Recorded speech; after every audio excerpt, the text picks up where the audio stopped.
দাদা দেখো আমার নাসিকা ছেদন করে দিয়েছে। দাদা এরে নাসিকা ছেদন করেছে তোর?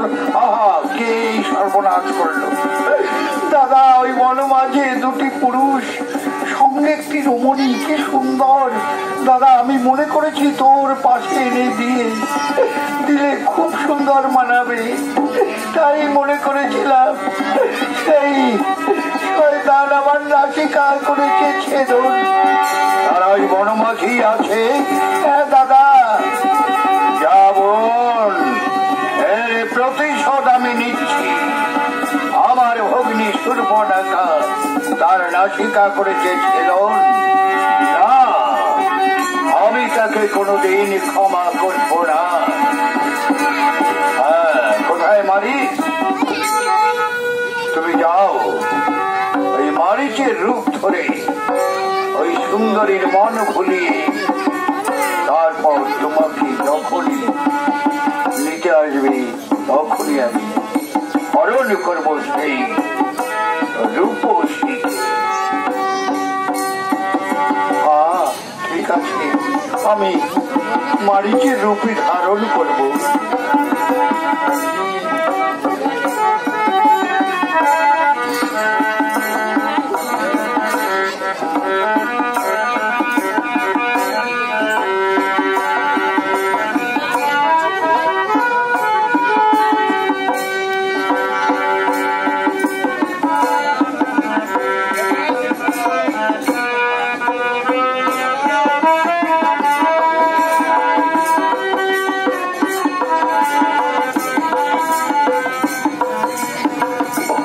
লক্ষণ, আমার মনে শুধু চিন্তা।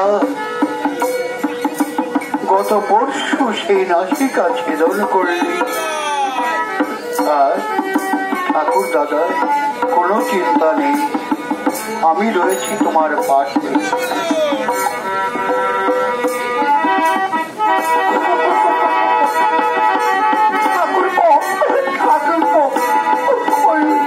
হরিণটাকে আমাকে একটু এনে দাও না, আমার খুব ভালো লাগছে। ওই একটা হরিণ চলে গেল।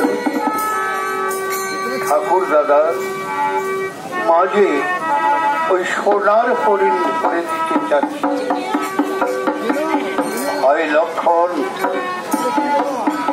আমি যাব, কিন্তু সীতাকে একাকে ফেলে তুমি কোথাও যাবে না। না দাদা, আমি কোথাও যাব না।